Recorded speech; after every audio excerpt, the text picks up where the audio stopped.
RLP सांसद हनुमान बेनीवाल 22 जून को भरतपुर जाएंगे। हनुमान बेनीवाल ने जयपुर में पत्रकारों से बातचीत में कहा कि भरतपुर, धौलपुर और डीग के जाटों को केंद्र में आरक्षण नहीं है और यहाँ के जाट समाज लंबे समय से आंदोलन कर रहा है। इस बार हम आर पार की लड़ाई लड़ेंगे और अगला कदम क्या होगा इसका फैसला वहाँ के जाट आरक्षण संघर्ष समिति के साथ मिलकर उसी वक्त तय करेंगे। उन्होंने कहा कि जब राज्य में जाट समाज को आरक्षण मिल रहा है तो 3 जिलों के जाट समाज को ओबीसी आरक्षण का लाभ नहीं मिलना सामाजिक न्याय के विपरीत है। उन्होंने कहा कि राजस्थान में पूर्व मुख्यमंत्री अशोक गहलोत, पूर्व मुख्यमंत्री वसुंधरा राजे सरकारों ने केंद्र सरकार को आरक्षण की चिट्ठी भेजी हुई है। ऐसे में अब केंद्र सरकार की बारी है कि वो इस आरक्षण को लागू करके गजट नोटिफिकेशन जारी करे। यहाँ के जो जाट समाज के हमारे नौजवान हैं, जाट समाज को दिल्ली के अंदर आरक्षण नहीं है, भरतपुर, धौलपुर, डीग के जाटों को, और बाकी जो राजस्थान के जाट है वो ओबीसी के अंदर आते हैं, स्टेट के अंदर और दिल्ली के अंदर केंद्रीय सेवाओं के अंदर। भरतपुर, धौलपुर पहले जिले थे, अब डीग एक नया जिला बन गया, 3 जिले हो गए। पहले भरतपुर, धौलपुर के नाम से दो जिलों का ही आंदोलन चल रहा था और उसमें भरतपुर, धौलपुर को पहले स्टेट ओबीसी के अंदर लिया भी था। पूर्ववर्ती सरकारों ने, कांग्रेस सरकार ने, बीजेपी सरकार ने प्रयास किया। एक बार सुप्रीम कोर्ट ने 2014 के अंदर भाजपा की सरकार आई तो 14 में धौलपुर, भरतपुर सहित हमारे 12-13 जो जाटों के स्टेट थे उनका आरक्षण दिल्ली में नहीं देने की बात कही। और हरियाणा का जाट लगातार हरियाणा के अंदर जाट आरक्षण को लेकर आंदोलित है, बहुत बड़ा संघर्ष किया। 3-4 दर्जन से ज्यादा नौजवानों ने सीने पे गोलियां खा के बलिदान दिया। जाट जो देश में सबसे बड़े आरक्षण के आंदोलन हुए उसमें राजस्थान का गुर्जर आंदोलन, हरियाणा का जाट आंदोलन, जिसमें सबसे ज्यादा साधक गुर्जर भाइयों ने अम्बेडकर से ज्यादा और जाटों 40 से ज्यादा हरियाणा के अंदर भी।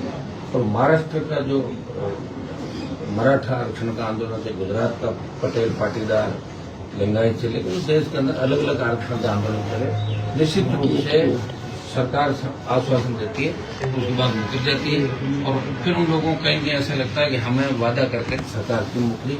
यही कहानी धौलपुर, भरतपुर, नए जिले डीग के जाटों के साथ हो रही है। जाट समाज स्टेट के अंदर बीजेपी की सरकार है, दिल्ली में बीजेपी की सरकार है और इस बार जब ये लोग आंदोलित थे पिछले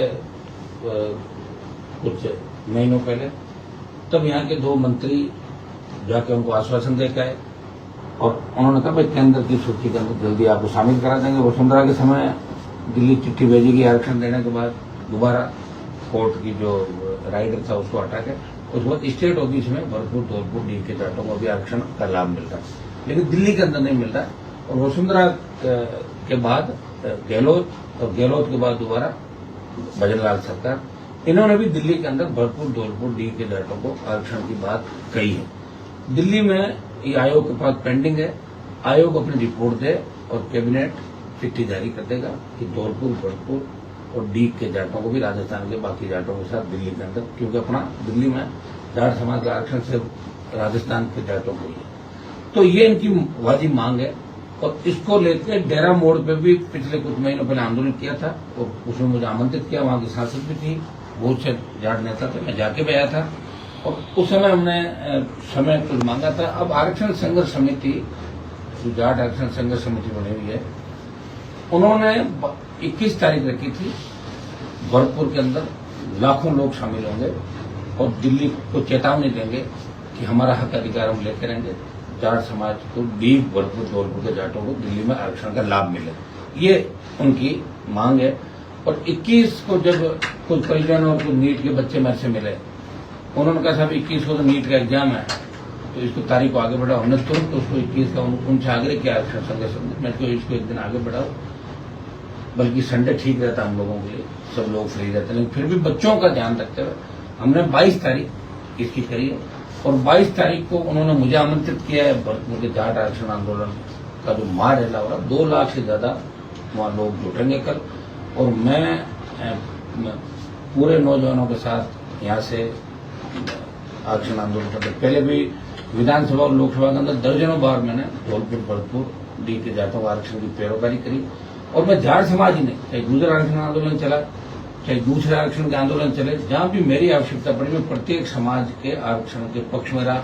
चाहे आर्थिक आजाद आरक्षण की बात चली, वहां भी हनुमान बेनीवाल का स्टैंड क्लियर था। कहते हैं लड़ते हैं लोकसभा और विधानसभा के अंदर, तब लोग ये सोचते हैं भाई ये हमारी लड़ाई है, इनको आमंत्रित करें। इसलिए भरतपुर विशेष रूप से वहां की जो आरक्षण संघर्ष समिति है उसने मेरे पे बड़ा भरोसा किया और मुझे कल आमंत्रित किया। कल मैं हजारों लोगों के साथ कल भरतपुर के जाट आरक्षण आंदोलन की जो सभा हो रही है संघर्ष समिति की, उसके अंदर मैं अपनी उपस्थिति दर्ज कराऊंगा। और दिल्ली सरकार को हमारी चेतावनी कल भरतपुर से कि अगला कदम क्या होगा वो सभा स्थल से हम तय करेंगे कि कल हमारा अगला कदम क्या होगा, कि वहीं से तय होगा। और पूरे देश के अंदर हम फिर इस आंदोलन को धीरे धीरे जहां जहां आवश्यकता है, ये हमने आपको बताया, प्रदेश दिल्ली जहां स्टेट के अंदर जाट समाज को आरक्षण है, यूपी, उत्तराखंड, हिमाचल, एमपी, बिहार, गुजरात, पंजाब और हरियाणा के अंदर स्टेट में जाट ओबीसी के अंदर नहीं है। तो ये जो स्टेट मैंने बताया, इसमें अमित शाह जो देश के गृह मंत्री थे, इन्होंने दिल्ली के अंदर और यूपी के जो चुनाव थे उसमें भी ये कहा था जाटों को दिल्ली में आरक्षण मैं दिलाऊंगा। ये मेरा मूंछ का बाल है। ये अमित शाह ने अपने मूंछ का बाल एक तरीके से जाट समाज के उन चौधरियों के पास, उन खाप के जो प्रधान थे उनके सामने रखा, वही मैं दिलाऊंगा, आप आंदोलन समाप्त करें और भाजपा के साथ जुड़ें। और जाटों ने तमाम दिल्ली के अंदर बीजेपी को वोट किया, यूपी में बीजेपी को वोट किया, तमाम स्टेट में बीजेपी को वोट किया और उसका परिणाम अभी तक गिर हो रहा। इसलिए समाज के मन में कहीं कहीं ये मतलब डर है कि हमें कहीं अब दिल्ली की सरकार आरक्षण से वंचित नहीं करे, किसी कोर्ट कचहरी का बहाना बना दे। इसलिए लोग बड़े चिंतित है, नौजवान चिंतित है। नौजवान सोच रहे हैं भाई भरतपुर से हम आ जाएं, जयपुर अलवर, वहां का जाट तो आरक्षण में यहाँ पे, लेकिन भरतपुर डीग और धौलपुर का नहीं। तो एक तरह की अलग वो अपने आप को अलग महसूस करना और सोच रहे हमारे साथ स्वतंत्र व्यवहार करे केंद्र सरकार, राज्य सरकार। इसलिए कल ये बिगुल बजेगा भरतपुर की धरती से, लोहागढ़ की धरती से, जहाँ का अजय दुर्ग रहा। कभी न तो मुगल इस दुर्ग पर कब्जा कर पाए और न ही अंग्रेजों ने गुलामी स्वीकार करी। अजय दुर्ग हमारा भरतपुर, और वहां की कौम पुकार रही है हनुमान जी आप आओ हमारे साथ, उनके साथ था इस विधानसभा लोकसभा। हमेशा आप देखते हो किसी भी समाज के लिए मैं तैयार हूं, मेरे समाज के लिए तो हमेशा मैं तैयार रहा, आगे की पंक्ति में खड़ा रहा।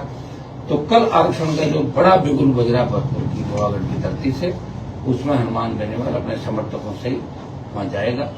दिल्ली की सरकार को हम चेतावनी देंगे, राजस्थान सरकार को चेतावनी देंगे कि अगर हमें आरक्षण नहीं दिया तो आने वाले जो भी चुनाव है उनके परिणाम भुगतने के लिए दिल्ली वाले तैयार हो जाएं।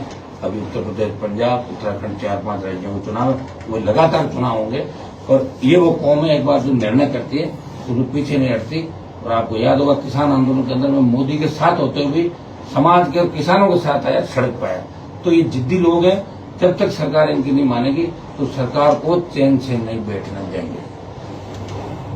महाराजा विश्वेंद्र सिंह ने कहा है कि हमें बाहरी लड़ाकों की जरूरत नहीं है, हम इतने सक्षम है कि हम जाटों का आरक्षण खुद ले सकते हैं। उसके ऊपर आप क्या कहेंगे? वो बारी किसी और को कहा होगा, मैं तो अंदर का हूँ भाई, मैं तो। लेकिन कल तो आप ही जा रहे हैं। पानीपत की जो मूवी थी उसके पोस्टर लोकसभा में मैंने जलाए। महाराजा सूरजमल जी की जो जयकारे लगातार इस देश के अंदर आप देख रहे हो, और भरतपुर धौलपुर के जाटों के आरक्षण की सबसे ज्यादा विधानसभा और लोकसभा में पैरोकारी करी। तो एक सांसद हनुमान बेनीवाल ने हमेशा मजबूती के साथ पैरोकारी करी। ये बयान हो सकता है मेरे लिए, किसी और के लिए, मैं इसको कैसे मान लूं। और इसके अंदर कोई राजनीतिक ये वो दल की रैली नहीं है। जाट आरक्षण संघर्ष समिति आप हमें बुला रही है, आमंत्रित करिए। इसलिए मेरे समाज के छोटे भाइयों को आरक्षण की लड़ाई के अंदर साथ देने के लिए हमें हजारों जो समर्थक है लोग हैं समाज के, अन्य समाजों के, वो भी इस रैली के अंदर आपको देखेंगे। उनकी भावनाओं को ध्यान में रखते हुए बता रहा हूँ।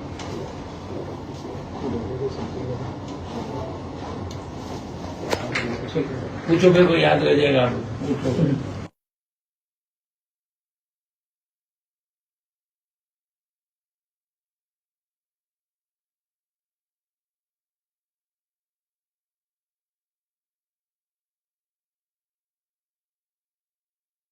जोधपुर में और किस तरह की घटनाएं राजस्थान के अंदर हो गई, किस तरह मंत्री और नीचे अधिकारी बेलगाम हो गए। मुख्यमंत्री का कब्जा नहीं रहा राजस्थान की व्यवस्था पे। मुझे लग रहा है कि सीएम को ऐसे हालात में इस्तीफा दे देना चाहिए। अब नहीं समझ रहा राजस्थान इनसे, सिवाय मजाक के पात्र बन के रहते। उनके हर बयान का मजाक उठता है और अब तो मजाक की जो किताबें छप रही है, मुझे लग रहा है उसमें भी इनके नाम की किताबें, भजन लाल जी के नाम से मजाक के जो चुटकुले चलेंगे वो इनकी किताब आने वाले समय में ज्यादा चलेगी। राजस्थान में पूरा वेस्टर्न राजस्थान और जयपुर हम बैठे, यहाँ पीने के पानी को लेकर बहुत बड़ी दिक्कत है और सरकार शुद्ध नहीं ले रही। जून में उनको याद आ रहा है कि कंटेंजेंसी से ट्यूबवेल खुदाएंगे, पाइपलाइन साफ करेंगे। ये काम जनवरी में कर लेता है, पता था ना मई जून अप्रैल तो आने वाला ही। और एमपी एमएलए को भी जो कंटेंजेंसी का बजट है वो नहीं दिया गया। तो दुर्भाग्य राजस्थान का स्वास्थ्य सेवाएं कल में बीकानेर जाके आया था, क्योंकि इन्फेक्शन ज्यादा है, हॉस्पिटल में नहीं गया। मेरी टीम पहले गई थी। इस तरह पशुताएं दम तोड़ रही है और स्वास्थ्य मंत्री मौज मस्ती के अंदर मस्त है, तो कोई लेना देना नहीं। जिसका ये बयान है कि पशुताएं ना, सरकार जनता पार्टी के लोग दुखी हैं कि आखिर हम किसके पास जाएं, क्योंकि वसुंधरा जी से बड़े मुश्किल से मैंने पिंडा छुड़ाया। तो भजनलाल जी आए, सोच रहा पिंडा वसुंधरा छोड़ के भजनलाल जी जाए काम लोग। भाई आम कार्यकर्ता को बीजेपी ने सीएम बनाया, लेकिन बदले में 2.5 साल में क्या मिला? 11 सीट हारी लोकसभा की और 5 में जो जीते बेचारे हाथा जोड़ी करके जीते हमारे देशों की। अरे साहब आम मजरा मर जाएंगे। 16 जोड़ लो, 16 हारे हुए थे ये। और यही हालात है तो राजस्थान में आगे तो राजस्थान का माइंड लोगों का सेट है। अब हमें माइंड सेट में इतना ही करना कि जो माइंड बीजेपी बीजेपी है ना, उसको ये करना बीजेपी आरएलपी फिर कांग्रेस, ऐसा माइंड सेट हो जाएगा इस बार। नौजवान निकल पड़ा, देखो आप सड़कों पे 3-3, 4-4 बजे सुबह देखो खड़े हैं लोग, लाखों लोग खड़े हैं, बस हो गया बदलाव करेंगे। तो ये निश्चित रूप से बहुत बड़ा बदलाव हो रहा है। एक बॉर्डर सेक्टर के अंदर ये बहुत ज्वलंत मुद्दा है कि ये मुस्लिम हिंदू उनके जो सामाजिक पैरोकारी करते हैं, ये समाज के लिए काम भी करते हैं, सामाजिक एकता का काम भी, जो बॉर्डर के अंदर हिंदू मुस्लिम इलाके जहां पर पाकिस्तान बॉर्डर लगता है, वहां देखिए देश की सुरक्षा हमारे लिए भी उतनी महत्वपूर्ण है जितनी भारतीय जनता पार्टी। देश हमारे लिए पहले है, लेकिन सुरक्षा की आड़ के अंदर अगर अपन गोचर के नाम पे, दूसरे नाम पे, अगर वो प्रतिबंधित इलाका है वहां अगर निर्माण नहीं कर सकते 100% हटा सकता है, क्योंकि देश की सुरक्षा सबसे पहले है। लेकिन आप टारगेट करके वहां से 50 किलोमीटर, 40-60 किलोमीटर किसी गांव से अगर बिना नोटिस दिए आप एक मस्जिद हटाते हो और उस इलाके में जो दूसरे अतिक्रमण है गोचर उसमें नहीं हटाते हो, तो कहीं न कहीं मुस्लिम समाज को लग रहा है कि हमारे साथ भेदभाव किया जा रहा है। मेरा सरकार से आग्रह, राजस्थान की सरकार, दिल्ली की सरकार से, देखिए मंदिर मस्जिद आपने जयपुर में भी हटाए, लोगों की धार्मिक भावना इनसे जुड़ी हुई है। एक बार लोगों से बात करें, जो हमारी देश की सुरक्षा के अंदर आड़े कोई भी चीज आ रहा पक्का निर्माण, उसको ध्वस्त करें, हटाएं, उसमें हम साथ हैं। लेकिन उसकी आड़ के अंदर आप 1000 आदमी ले जा रहे हो, 500 पुलिस ले जा रहे हो, लोगों को घरों बंधक बना के वही तोड़ रहे हो। अरे भाई क्या कर रहे हो, किसके कहने से करो? नोटिस दिया क्या आपने? 50 किलोमीटर दूर कौन सी अगर मंदिर मस्जिद है तो कौन सी सुरक्षा के अंदर बाधक है, ये हम जानना चाहते हैं। किसी भी समाज की भावनाओं को ठेस नहीं लगे, विशेषकर बाड़मेर जैसलमेर के मुस्लिम समाज के बहुत से लोगों ने मेरे से बात करी और मैं दिल्ली की सरकार और बीजेपी की राजस्थान की सरकार को कहना चाहता हूं कि चला के धार्मिक भावनाओं को ठेस नहीं पहुंचाएं। आपको अगर करना है तो राजस्थान में विकास करें, बेरोजगारों को रोजगार दें और जो दिल्ली में हमारी लंबित योजना है उनको पूरा करके लाएं।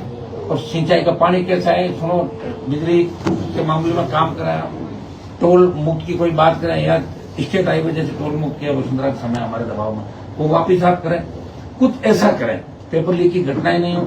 आरपीएससी को ठीक करें, आरपीएससी को तो आपने ठेके में दे दिया एक तरीके से, ये तो गहलोत ही कर रहे थे। गहलोत ने जिन मेंबर्स के लिए कहा कि इनको बनाना मेरी भूल थी, उनको तो आप पूरा जिम्मा सौंप रहे हो आरपीएससी का। आरपीएससी के अंदर ले जाके कहां से डाल रहे हो मेंबर, पता ही नहीं किसका परिचय बाद में पता चलता है ये कौन है।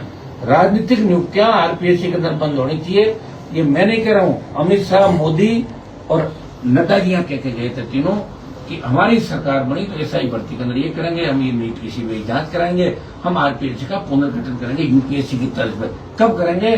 2.5 साल हो गए, जिसको भी बनाओगे वो बंटा धार करेगा, 100, 200, 500 अपने रिश्तेदार लगा लेगा और बाद में टाटा बाय बाय कितना होता है, कितने किस्म चीज पकड़ी है, 200 नहीं पकड़े होंगे, 600 तो फर्जी थे और उनके रिश्तेदारों को जोड़ो तो 1300 मुस्लिम बनता है उसी एक एसआई भर्ती के अंदर। कौन लड़ रहा है? समय आने के बाद सब लोग भूल जाते हैं, लोग मंत्री बन जाते हैं, अपना टाइम पास करते हैं, आगे देख लें कौन सा दल में जाना है या नहीं जाना, वो आगे कितने करेंगे। तो हम लड़ाई लड़ रहे हैं राजस्थान के नए निर्माण की। कोई नौजवान आत्महत्या नहीं करे, कोई परेशान छात्र सुसाइड नहीं करे, किसी तरह की तकलीफ नहीं हो, कानून का राज हो, बहन बेटियां 12 बजे भी सुरक्षित निकले सड़कों पे, ऐसी व्यवस्था में राजस्थान के अंदर कर्ज मुक्त किसान और रोजगार, डिग्री से पहले रोजगार की गारंटी, ये राजस्थान हम चाहते हैं। तो रिफाइनरी के अंदर जो आग लगी, जो जिला कलेक्टर बालोतरा के अंदर बैठा है, वो तो रिफाइनरी का जो एरिया और रिफाइनरी की जो बिल्डिंग और इनका पेट्रोलियम वालों को चल रहा है, उसमें उन्होंने बड़ा बंगला हथिया रखा है, 3-4 फ्लैट ले रखे हैं वहां पर, और इतना बड़ा ताकतवर आदमी है कि मोदी की सभा से पहले इतनी बड़ी आग लग जाए और कलेक्टर हटे नहीं, इसे आप अंदाज लगा सकते हो इस सरकार में कुछ भी हो सकता है। आप अभी तो आगे देखो कितनी गिरावट आई है, अभी बहुत गिरावट आई है, और आगे आगे देखोगे आगे आगे कितनी गिरावट इस सरकार के अंदर आती है। और जिस तरह की बयानबाजी हो रही है उसे देख के लग रहा है कि कांग्रेस और भारतीय जनता पार्टी ने राजस्थान को लूटने के लिए फिर से हाथ मिला लिया और आगामी तैयारी चालू कर ली कि हमारे हित कैसे रहे।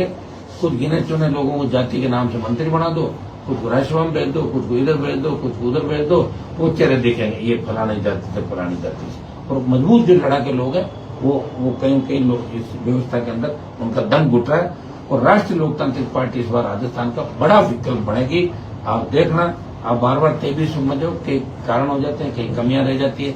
और चूंकि राजस्थान में परंपरा नहीं रही, तो परंपरा हमने चालू करी पार्टी बना के, समय लग सकता है, लेकिन 28 राजस्थान के नौजवानों का हाथ में होगा, उनके मनपसंद सत्ता राजस्थान में बनाएगी। नेताजी तबादले खोल दिए गए हैं, लेकिन अभी भी आम कर्मचारियों को नेताओं के पैर पकड़ने पड़ रहे हैं। देखिए, तबादले खोल दिए तो भारतीय जनता पार्टी के कुछ विधायकों को जो पैसा कमाने का कई जगह मौका चूक गए, उनको एक अच्छा मौका मिल गया, उनके लिए दिवाली आ गई। जो 40% वाले हैं, 30% न्याल हो गया, अभी तो लिखते बनाने लग गए। तो इस तबादला सीजन में 2 करोड़ ले पड़ो, 1 करोड़ ले पड़ो, 5 करोड़ ले पड़ो, ये धंधा करेंगे और क्या। तबादला वाजिब लोगों का नहीं होता और एक धंधा हो गया। लोग नेताओं का तबादला कराने जाते नहीं, सिर्फ उन्हीं नेताओं के पास जाते हैं जो पैसा लेकर उनका काम निकाल दे। बाकी तबादला सबको पता कैसे तबादला, स्वास्थ्य कैसे मंत्री नहीं। जी के पैर में पड़ती हुई नजर आ रही है एक नर्सिंग कर्मी। स्वास्थ्य मंत्री को तो मैंने बता दिया ना, वो अभी पारिवारिक कलह के दौर से गुजर रहे हैं। बड़ा पारिवारिक कलह, कभी भी बम फूट सकता है। Thank you.